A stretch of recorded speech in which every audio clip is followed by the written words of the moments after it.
Yo, good morning. It's Guido coming at you with a tactics talk. Whoa, good lord! I'm gonna need a whole cup of coffee before we. What the heck? You all right, Big Fosher? This is the Big Fosher. He's in his 121. A heavium, medium, heavy, medium. I don't know. This thing should be way cooler than it is. Don't you think? Shouldn't the 121 be way cooler than it actually is? What's the alpha on this? It's supposedly got the big old stick on this thing. Where? Let's see here. Can't get my mouse going on. 440, right? This is a medium with 440 alpha. Is that a big deal?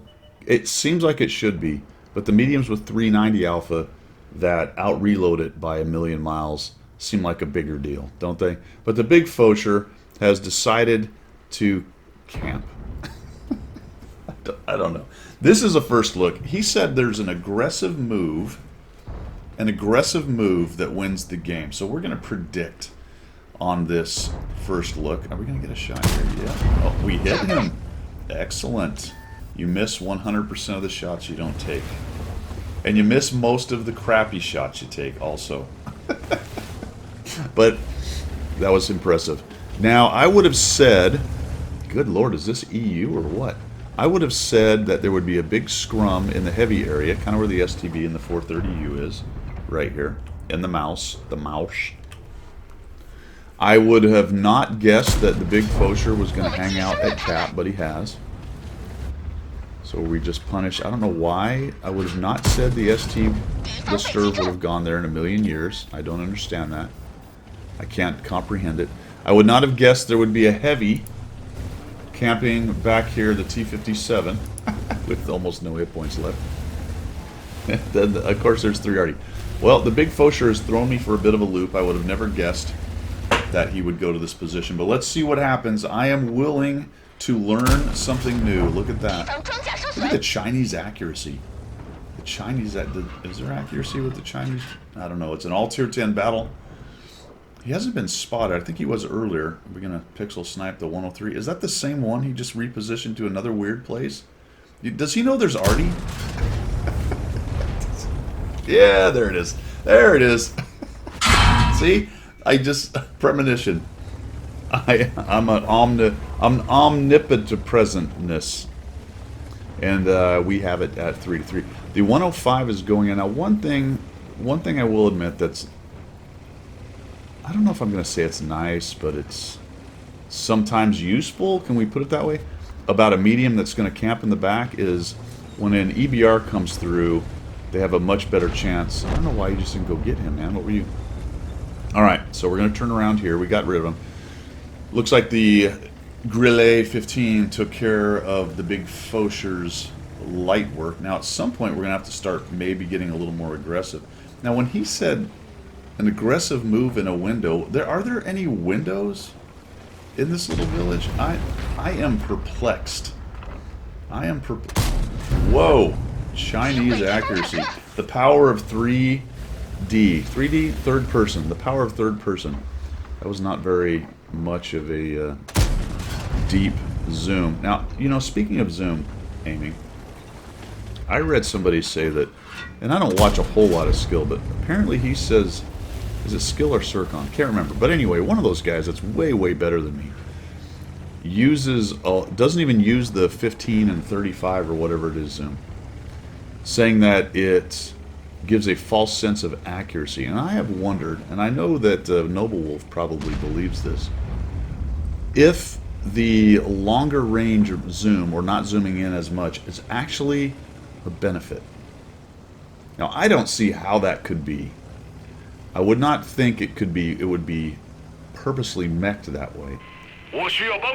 But, yeah, okay, that's fine, Chinese guy. But I'm wondering if, just based on the way aiming works and the game works, if there is, in fact, over time, a slight benefit to not zooming in as much. And you know me, I zoom in quite a bit. Anybody know? What do you guys think? Any guesses? Any maths on it out there? I don't know. I wonder if... Collar's all jacked up. I don't know if anybody has actually looked into that. Why are there two K91s on the enemy team? Have you ever seen two K91s in one game? Is that the on track? Maybe it is. I don't. Uh-oh, that's not good. Two guys die right off the bat there, or right together, I mean. So it's 7-7, and the big Fosher has preserved his vote pretty well. And now we're in the backfield. We got a K91 up on the cap, the enemy cap. Looks like the mirror image of what the beer Fosher was doing. The big Fosher. I have beer in my mind because it's dry January, and I really could go for one. Oh, hello, fellas. What's happening? What's happening? Oh, the two GCs are making a runner.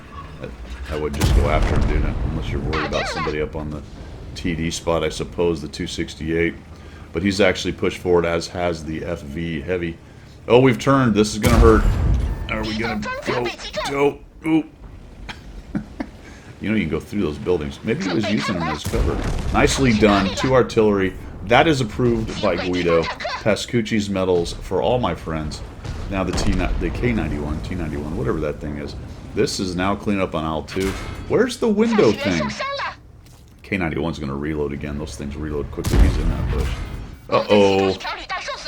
He's going to get another shot on us. It's going to hurt. No, don't stop. Oof. Okay, never mind. Good stop. Well done. Well done. Now, is this the wrong battle? Am I looking? I don't see. I'm not sure what the window is that we were talking about that wins the game.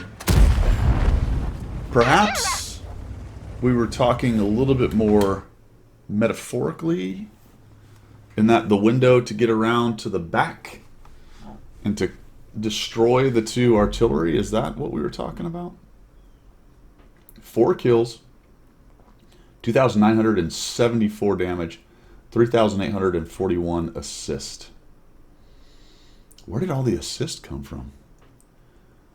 Must have been all the spotting. Now, to be fair, I did give the big Fosher a hard time. The sitting on the cap thing on this map can be useful. I don't tend to do it. It's not my style of gameplay. But as you can see, what he was doing was spotting the dudes who were popping up over the ridge right there. And there's some bushes where he was that he can hide in and get free shots on people. And as long as the enemy team is aggressively trying to do that, and you've got 3 artillery, which that may have been part of his calculus, so good on him if that was part of it. The artillery can punish those guys. The snipers, yourself as well, sniping can punish them. So there is a utility to having somebody back there, just as long as there's not too many somebodies. Because really, if everyone's hanging out in the back, then you give up this central brawl zone, and then you're in big trouble.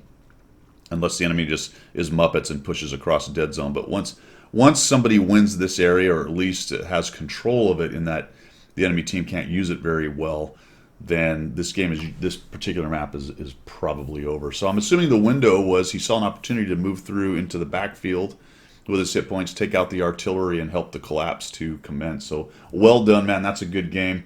It is a hard tank to play. The depression is really depressing, and frankly, the accuracy is not great. Although he made it work here today with RNG and some well-placed shots. So nicely done, man. Appreciate you sending that in right there. You have to let us know down in the comments. I'm assuming that it was what the window you were talking about was the window of opportunity, and that is a really important and good thing to learn in this game is when you can make those moves. Sometimes you're wrong, but I would rather give those moves a try and play a more dynamic, interesting game than sit around on the red line and snipe all day. That is just my opinion, and it stinks like everybody else's. That's what I've got for today. See you guys.